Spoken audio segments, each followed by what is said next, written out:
আচ্ছা বলুন তো, পাহাড় মানে কি শুধুই ভিউ পয়েন্ট, নাকি তার বাইরেও লুকিয়ে আছে অন্য এক অনুভূতির জগৎ?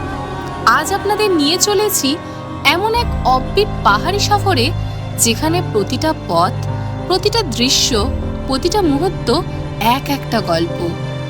মেঘে মোড়া গ্রাম, ফুলে সাজানো পথ, পাহাড়ি মানুষের সরল জীবন আর নিখাদ শান্তি। এই যাত্রায় থাকছে পাহাড়কে খুব কাছ থেকে অনুভব করার গল্প, থাকছে নির্জন ভিউ পয়েন্ট, রহস্যে ঘেরা নদী, অফবিট সাইট সিন আর এমন কিছু সৌন্দর্য যা মন ছুঁয়ে যাবে। ভোরের মায়া থেকে সন্ধ্যার আলো, গ্রাম ঘুরে দেখা থেকে পাহাড়ের নিস্তব্ধতা। এই সফরে প্রতিটা ফ্রেম শুধু দৃশ্য নয়, এক একটা অনুভূতি। আর হয়তো এই পথ চলায় আপনিও খুঁজে পাবেন পাহাড়কে ভালোবাসার নতুন কারণ।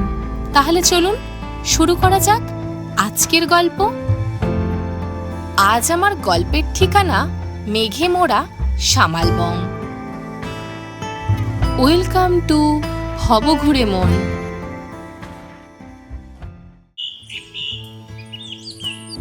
পাহাড়ের বুক জুড়ে মেঘের খেলা, হাওয়ায় বুনো গন্ধ আর চারপাশে নিখাদ নীরবতা। এমন এক অফবিট স্বপ্নালোক যেখানে প্রকৃতি ধরা দেয় তার সবচেয়ে সুন্দর রূপে, আর সামনে রয়েছে এমন কিছু অজানা চমক যা সত্যি আপনাকে অবাক করবে। তাই সঙ্গে থাকুন। আজ আমি চলে এসেছি সামালবংয়ে, যেটা কালিম্পংয়ের একটু কম পরিচিত একটা অফবিট ডেস্টিনেশন। কালিম্পং তো যথেষ্ট ঘিঞ্জি, আশেপাশে এমন অনেক জায়গায় রয়েছে যেগুলো অফবিট হলেও ঘিঞ্জি এলাকা, কিন্তু এই যে সামালবং সেটা কিন্তু এখনো সেইভাবে পরিচিতি পায়নি। তাই আপনারা যদি নীরবতাকে ভালোবাসেন, প্রকৃতিকে ভালোবাসেন, তাহলে আপনারা এই জায়গাতে আসতেই পারেন। আপনারা যদি মনে করেন সামালবং আসবেন এনজিপি বা শিলিগুড়ি থেকে, তাহলে আপনারা রিজার্ভ করেও আসতে পারেন, শেয়ারিংও আসতে পারেন। রিজার্ভ করে আসলে আপনারা ওখান থেকে 3,500 থেকে 4,000 টাকা মতন পড়বে রিজার্ভ কারের ভাড়া। ডাইরেক্ট আপনারা একদম হোমস্টে পর্যন্ত চলে আসতে পারবেন। আপনারা যদি মনে করেন শেয়ারিং গাড়িতে আসবেন, তাহলে আমরা যে হোমস্টেতে আছি সেই হোমস্টের যে দিদি রয়েছে তার সাথে আপনারা যদি আগে থেকে কথা বলে তাহলে উনি শেয়ারিং গাড়িকে বলে রাখবে আপনাদের জন্য সিট রাখতে আর ওয়েট করতে। তো ওইভাবে আপনারা চলে আসতে পারেন। আর সামালবং থেকেও যখন আপনারা ফিরছেন, তখন এখান থেকে সকাল 7টা আর দুপুর 1টা থেকে 2টোর মধ্যে এখান থেকেও শেয়ারিং গাড়ি এনজিপি বা শিলিগুড়ি পর্যন্ত আপনারা চলে যেতে পারেন। আপনারা যারা শেয়ার কারে আসবেন, শেয়ার কার কিন্তু আপনাদের এই পর্যন্ত আসে, যাওয়ার সময়ও আসার সময়ও। আর গাড়ি থেকে এখানে নামলেন, নেমেই আপনাদের অল্প হাঁটতে হবে। ওই দেখুন হোমস্টে দেখা যাচ্ছে, ওটাই হোমস্টে, একটুখানি হাঁটা পথ।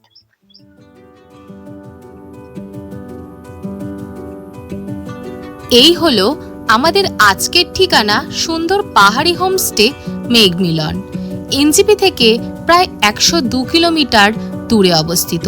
সময় লাগে ওই ধরুন 3 থেকে 4 ঘন্টা মতো।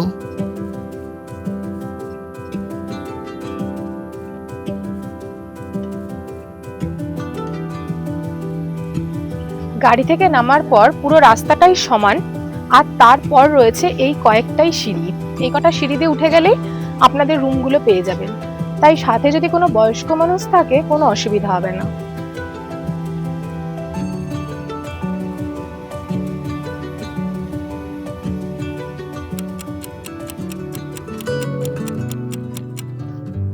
এই হলো আমাদের রুম। এই ভেতরে ডেকোরেশনটা। রুমে ঢুকে বাঁদিকে রয়েছে একটা কুইন সাইজ বেড, আর ডান দিকেও রয়েছে আরেকটা কুইন সাইজ বেড। এরকম ওপেন উইন্ডো গুলো রয়েছে, এদিকেও রয়েছে ওপেন উইন্ডো, সামনেও রয়েছে। একদম আলো ঝলমলে ঘরটা, খুবই সুন্দর। আর তার সাথে রয়েছে এদিকে একটা আয়না, কারণ এখানে কিছু জিনিসও রাখা যাবে। স্ট্যান্ড ফ্যানও দেওয়া আছে। ওখানে রয়েছে একটা টেবিল, আর এদিকে রয়েছে ওয়াশরুম। একদম নতুন হয়েছে হোমস্টেটা, তো সবকিছু এখানে ঠিকঠাক রয়েছে। গ্রিজারও আছে। এই হলো ওয়াশরুমটা, আর এই হলো গোটা রুমটা। আমরা যে ঘরটায় রয়েছি তার চারপাশে তো ওপেন উইন্ডো, বড় বড় কাঁচ রয়েছে। তো দেখুন এদিকে একটা রয়েছে যেটা এন্ট্রান্সের দিকটাতেই পড়ছে, পেছন দিকটাতে দেখুন এরকম জঙ্গলের মতো, আর কাঁচটা খুললেই ডাইরেক্ট বাইরেটা আপনি দেখতে পারবেন। আপনি ঘুম থেকে উঠলেন বর্ষামুখর দিন আর দেখলেন এখানে ময়ূর নাচছে, কিরকম হবে বলুন তো এক্সপিরিয়েন্সটা। একদম পাশেই রয়েছে একটা ব্যালকনি, রুম থেকে বেরিয়ে গিয়েই এই হলো ব্যালকনি আর পাশেই ভ্যালি ভিউ। চলুন পুরো যে হোমস্টেটা রয়েছে সেটা আপনাদেরকে ঘুরিয়ে দেখাই। এখানে আরো অনেকগুলো রুম রয়েছে, তো সেই রুমগুলো কিরকম দেখতে সেটাও আপনাদেরকে দেখাবো। আমার রুমের পাশেই রয়েছে আরেকটা রুম, যেটা হচ্ছে এইরকম, এই রুমের ভেতরটা। এই রুমটা একটু বড় গ্রুপের জন্য। এই যেমন ঢুকতে এখানে রয়েছে একটা কুইন সাইজ বেড, এই পাশেও রয়েছে একটা কুইন সাইজ বেড, এখানে রয়েছে মিরর, আর ওদিকে রয়েছে দুটো সিঙ্গেল বেড। এই একটা সিঙ্গেল বেড, জানলার কাছে ওই একটা সিঙ্গেল বেড, ফ্যানও দেওয়া আছে, মাঝে আছে একটা সেন্টার টেবিল, আর এদিকে রয়েছে ওয়াশরুম। ওয়াশরুম প্রত্যেকটাই প্রায় একই রকম, সমস্ত মডার্ন ফেসিলিটি অ্যাভেলেবেল। এই যে রুমগুলো রয়েছে এগুলো সবকটাই একদম নতুন, হোমস্টেটাও একদমই নতুন। কোনো বড় ফ্যামিলি বা বন্ধু বান্ধব একসাথে আসলে এই রুমে অনায়াসেই থাকতে পারবেন। এই হোমস্টেতে মাথাপিছু খরচ পড়ে 1200 থেকে 1300 টাকা। 1200 টাকা অফ সিজনে, জুন জুলাইতে মূলত পাহাড়ে অফ সিজন হয়, আর এখানে ওয়াইফাই এর ব্যবস্থা রয়েছে।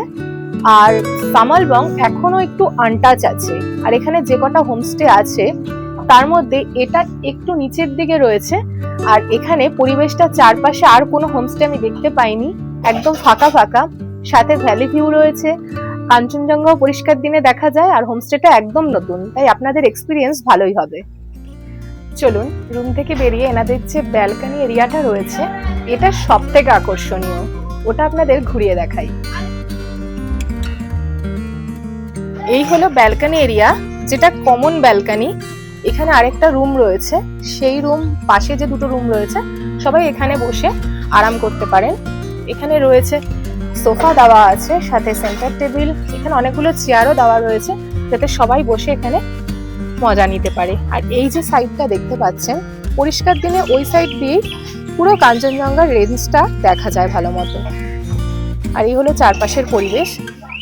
এই ব্যালকনিটা খুব সুন্দরভাবে সুসজ্জিত করা, রাত্রিবেলা এখানে এত সুন্দর করে আলোগুলো জ্বলে, দেখতে আরো মায়াবী হয়ে ওঠে।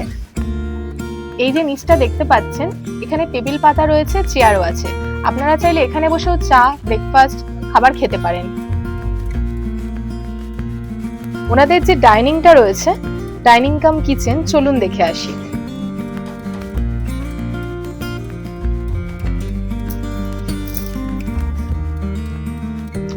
এই হলো ওনাদের ডাইনিং, এখানে বসে আপনারা একসাথে 6 জন মতো খেতে পারবেন। আর ওইদিকে রয়েছে একটা বসার জায়গা। ওনাদের পুরো যে হোমস্টের জন্য রান্না হয় সেটা ওনাদের নিচে আরেকটা কিচেন আছে, সেখানেই হয়। আর এই যে কিচেনটা রয়েছে, এই কিচেনে গেস্ট চাইলে ওনারা এসেও নিজেদের জন্য রান্না করতে পারেন। তো দুপুরবেলা লাঞ্চটা সেরে নেব। আজকে দুপুরের লাঞ্চে রয়েছে ভাত, আর রয়েছে ডাল, চিকেন, আর গোরখে চাটনি, এটা হচ্ছে একটা লোকাল চাটনি, আর স্যালাড। প্রথমে এই চাটনিটা টেস্ট করে দেখবো এটা কিরকম খেতে, কারণ এটা আমার কাছে একদম নতুন লাগলো, অনেক হোমস্টেতেই গেছি, এটা আমি আগে খাইনি। একটু টক আছে, অনেক সবজিও দেওয়া রয়েছে, বেশ অন্যরকম খেতে এটা। আর তার সাথে যে চিকেন রয়েছে, এখানে যত হোমস্টে আছে দুপুরবেলা চিকেন খুব কম হোমস্টেতেই প্রোভাইড করে। এই মেঘমিলন যে হোমস্টে রয়েছে এখানে কিন্তু দুপুরেও চিকেন থাকে, সন্ধ্যাবেলার যে পকোড়াটা থাকে সেটাও চিকেনের থাকে, রাতেও রুটি বা ভাতের সাথেও চিকেন থাকে।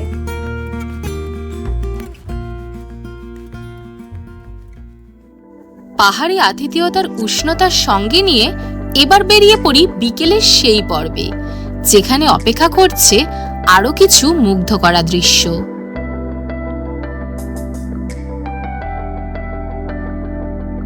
আমি যে হোমস্টেতে রয়েছি সেই হোমস্টের মালিকের মেয়ে, আর উনি হচ্ছে ওই যে বাচ্চাটা পুচকেটা হচ্ছে ছেলে, আর এ হচ্ছে ওর বান্ধবী। তো এই পুচকে পার্টির সাথে আমি এখন যাচ্ছি একটা ভিউ পয়েন্ট দেখতে। যাই হোক, ও ক্যামেরা করছে, ওর ক্যামেরাটাও দেখবেন।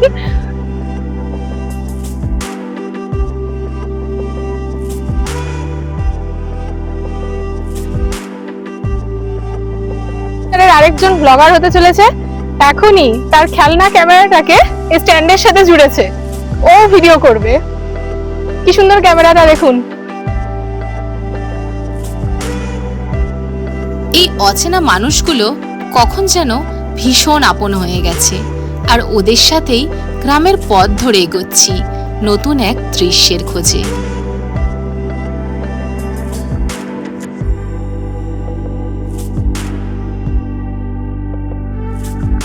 আমরা ওই দিক থেকেই এলাম, হোমস্টে থেকে 5-7 মিনিটের হাঁটা পথ। এখান দিয়ে এসেই এই উল্টো দিকেই রয়েছে সেই ভিউ পয়েন্টটা, যেটার জন্য এতটা কষ্ট করে এসেছে। এখানে ভিউ পয়েন্টটা অসাধারণ, চলুন দেখে নিই।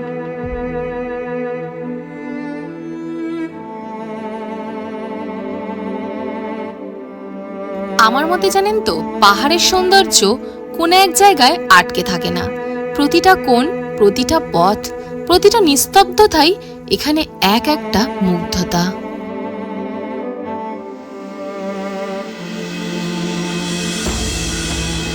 ভয়ঙ্কর সুন্দর যে কথাটা আছে, তার সংজ্ঞা হয়তো এটাই।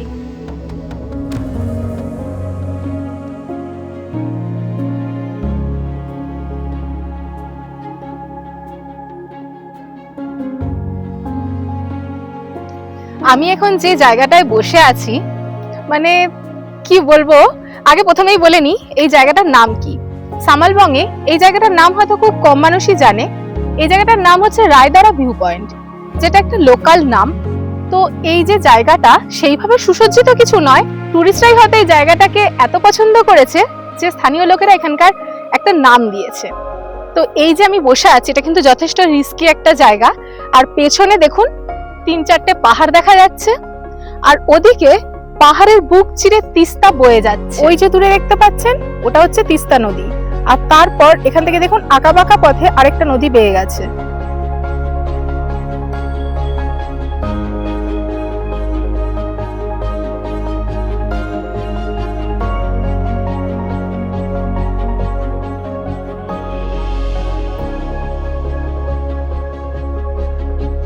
পাহাড়ের এই নিস্তব্ধতা আর ছোট্ট বাচ্চার খেলা, চারপাশের মায়াবী সৌন্দর্য, এই মুহূর্তগুলোই যেন মন ছুঁয়ে যায়।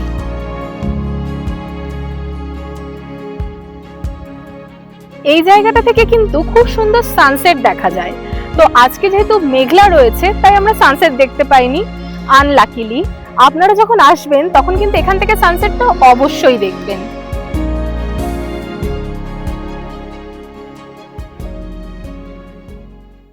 সন্ধ্যা নামার সঙ্গে সঙ্গে পাহাড় যেন বদলে নিল তার রূপ।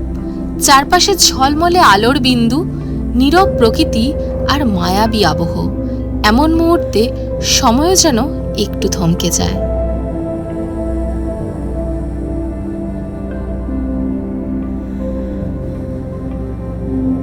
ম্যাক্সিমাম হোমস্টেতে 90% আমি যেখানেই গেছি সেখানে সন্ধ্যাবেলা স্ন্যাক্সে কিছু কিছু জায়গায় মোমো চাইলে মোমো দেয়, আর নয়তো ভেজ পকোড়া থাকে। কিন্তু এই হোমস্টের উপনি পাওনা হচ্ছে, আমি সকালেই বলেছিলাম যেটা 3 বেলায় চিকেন দেয়, লাঞ্চেও, স্ন্যাক্সেও আর রাতে ডিনারেও। তো এখানে রয়েছে আমাদের গরম গরম চিকেন পকোড়া আর চা।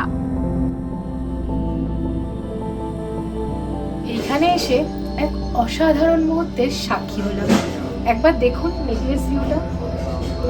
সামালবঙ্গের প্রধান আকর্ষণই হচ্ছে এখান থেকে কালিম্পং শহরের একটা নেকলেস ভিউ পাওয়া যায়। আর আমরা যে হোমস্টেতে আছি সেখানকার ছাদ থেকে, ব্যালকনি থেকে এত সুন্দর একটা নেকলেস ভিউ আসে, দেখুন।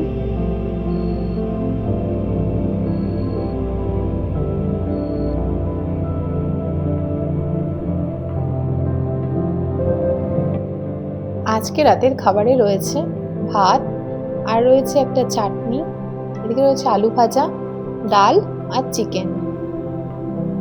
এই দিনের গল্প এখানেই থামুক, কারণ আগামী সকালের আলোয় অপেক্ষা করছে আরো কিছু সুন্দর মুহূর্ত।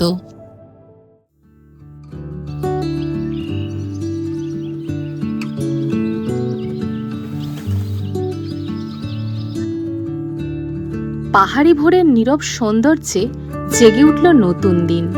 সুপ্রভাত, শুরু হোক আজকের নতুন পথ চলা। ভাবুন তো, আপনি সকালবেলায় উঠে এক কাপ চা নিয়ে কাঞ্চনজঙ্ঘা দেখতে দেখতে সকালটা শুরু করলেন, কেমন লাগবে?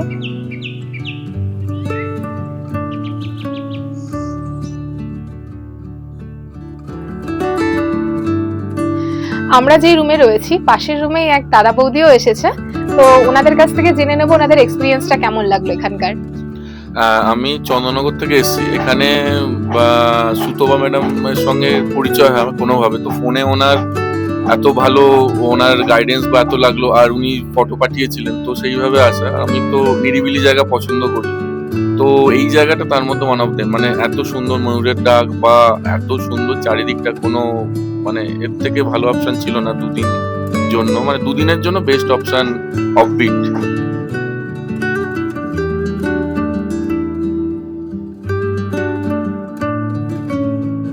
জানেন তো, আমি বিশ্বাস করি পাহাড়ের আসল সৌন্দর্য তার ভিউ পয়েন্টে নয়, লুকিয়ে থাকে এমন গ্রাম্য পথের নিস্তব্ধতায়। আজ সেই ভালোবাসাকেই একটু কাছ থেকে ছুঁয়ে দেখতে বেরিয়ে পড়লাম।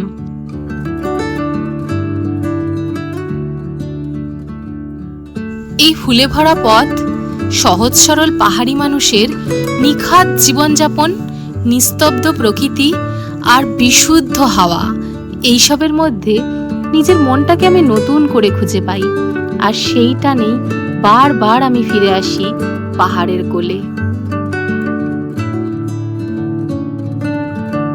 চলুন এবার এদের সাথে একটুখানি, এদেরই কোনো আবিষ্কৃত একটা গুহা টাইপ আছে যেটা বাচ্চা বলল দেখাবে, তো দেখে আসি। অফ রুট যাকে বলে, সেখান দিয়ে ওরা নিয়ে যাচ্ছে, দেখি কোথায় নিয়ে যায়।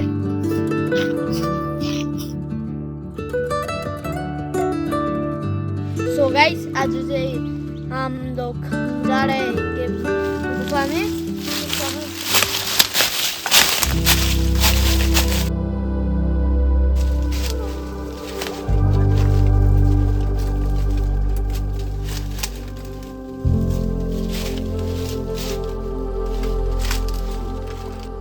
এই জার্নিটা ছোট হলেও অভিজ্ঞতাটা কিন্তু একদম অন্যরকম। আপনারাও কিন্তু ট্রাই করে দেখতে পারেন।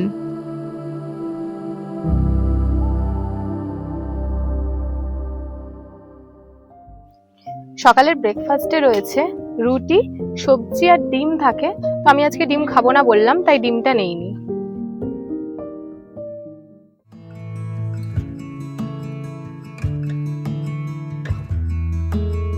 পাহাড়ের গল্প কিন্তু এখানেই শেষ নয়।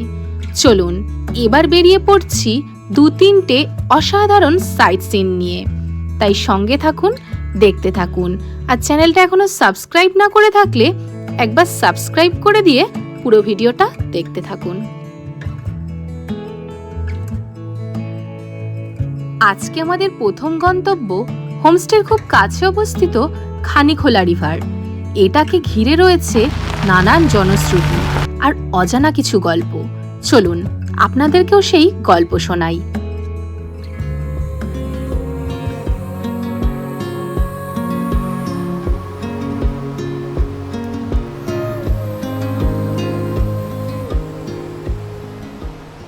আমি এখন বসে আছি খানিখোলা রিভারের সামনে। এটা শামলবঙ্গের খুবই কাছে আমাদের যে হোমস্টে, তার থেকে 4 থেকে 5 কিলোমিটার মতন দূরত্বে অবস্থিত। স্থানীয় নেপালি ভাষায় যাকে বলা হয়ে থাকে ল্যামল্যামে, বাংলায় যাকে বলা হয় মেছো পেতনি বা মেছো ভূত, ওনারা মনে করে থাকেন এখানে তিনি থাকেন, আর সেই জন্য সন্ধ্যার পর থেকে রাস্তা দিয়েও কেউ যাতায়াত করেন না।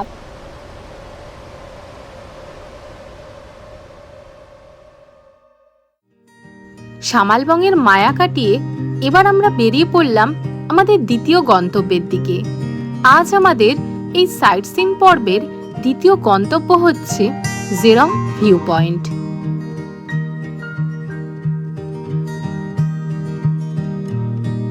হোমস্টের কাছাকাছি এই সাইট সিনগুলো করতে গেলে আপনাদের 1,500 থেকে 2,000 টাকা ছোট গাড়িতে ভাড়া পড়বে। এই জেরং ভিউ পয়েন্ট কিন্তু কালিম্পংয়ের একটা লুকোনো স্বর্গ।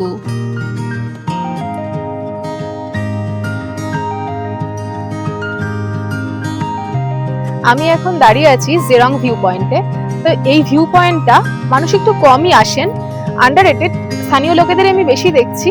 কিন্তু এই জায়গাটা যেমন সিনিক বিউটি অসাধারণ, তার সাথে এখানে আসলে আপনার খুব পজিটিভ লাগবে। এখানকার বিভিন্ন গাছগুলোতে কিছু কোটেশন রয়েছে যেটা ভীষণ পজিটিভ। যেমন এখানে আমি দাঁড়িয়ে আছি, লেখা আছে the purpose of our life is to be happy. সত্যি তো, আমাদের জীবনের উদ্দেশ্যই তো সুখী থাকা, তাই না বলুন?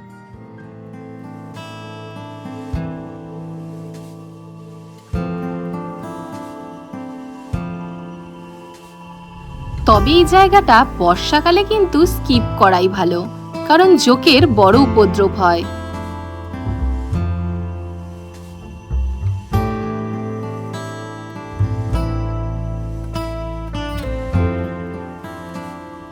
এইখানে যে কশনটা দেওয়া রয়েছে, এর কারণ কি জানেন? এর কারণ হচ্ছে এই দেখুন,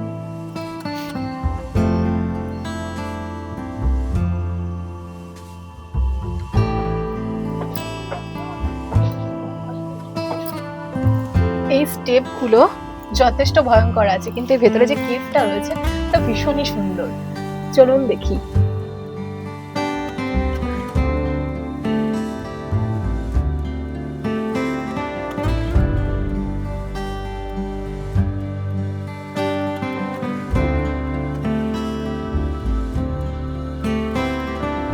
আমি এখন বসে আছি জেরং ভিউ পয়েন্টের একটা লুকোনো স্বর্গ বলতে পারেন। ভিউ পয়েন্টটা তো ওপরে, তার নিচের দিকে কাঠের একটা ব্রিজ মতো আছে, ওটা পার করে আসলেই এই বুদ্ধদেবের এই ছবি আঁকা জায়গাটা আপনারা পেয়ে যাবেন, যেটা এখন রিলে খুবই ভাইরাল, ইনস্টাগ্রামে আপনারা দেখে থাকবেন। এই স্থানে আমার পেছনের ভিউটা জাস্ট একবার দেখুন।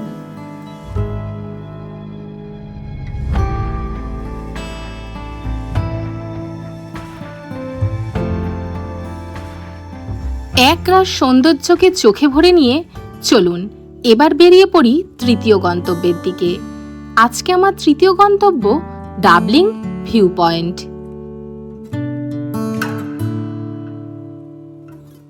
এইখানকার গ্লাস স্কাইওয়াক আর বিভিন্ন ধরনের রাইডে মুগ্ধ হবেন আপনিও। একটা ছোট্ট ইনফরমেশন দিয়ে রাখি, আপনারা যদি পার্সোনাল গাড়িতে আসছেন তাহলে হয়তো আপনারা জানবেন না, ডাবলিং ভিউ পয়েন্টের সাথেই জিরং ভিউ পয়েন্টের টিকিটও কিন্তু একসাথে কেটে নেবেন। এইবার আমরা চলে এলাম লোলেগাঁও পার্কে। কালিম্পংয়ে লোলেগাঁও পার্ক কিন্তু বেশ বিখ্যাত। এই জায়গাটা বড় সুন্দর। এই সম্পর্কে ডিটেলসে ভিডিও দেখতে চাইলে আমার আগের ভিডিওটা দেখে নিতে পারেন। আপনারা কালিম্পং সাইট সিন নিয়ে আরো ডিটেলসে জানতে চাইলে আমার অফবিট কালিম্পং প্লেলিস্টটা দেখে নিতে পারেন, আর দেখে নিতে পারেন সামালবংয়ের আশেপাশেই থাকা কাফেরগাঁও নামক ভিডিওটি। ঘোরাঘুরি তো শেষ, চলুন এবার আপনাদের বলে দিই কিভাবে আপনারা হোমস্টে থেকে এনজিপি বা শিলিগুড়ি ফিরে যাবেন। ওই হলো আমাদের হোমস্টে, আর এই যে চলে এসেছে আমাদের শেয়ারিং গাড়ি, এই গাড়িতেই আমরা চলে যাব। এই টাইম হচ্ছে এখন দুপুর 1:30টার সময়, সকাল 7টায় যায়। অবশেষে আমরা ভিডিওর একদম শেষ প্রান্তে চলে এসেছি। যদি ভিডিওটি আপনাদের ভালো লেগে থাকে তাহলে প্লিজ লাইক কমেন্ট করে দেবেন, আর চ্যানেলটা সাবস্ক্রাইব করতে একদম ভুলবেন না। দেখা হচ্ছে পরবর্তী কোনো সিনেমেটিক ভিডিওর সাথে। ততক্ষণ পর্যন্ত সুস্থ থাকবেন, ভালো থাকবেন।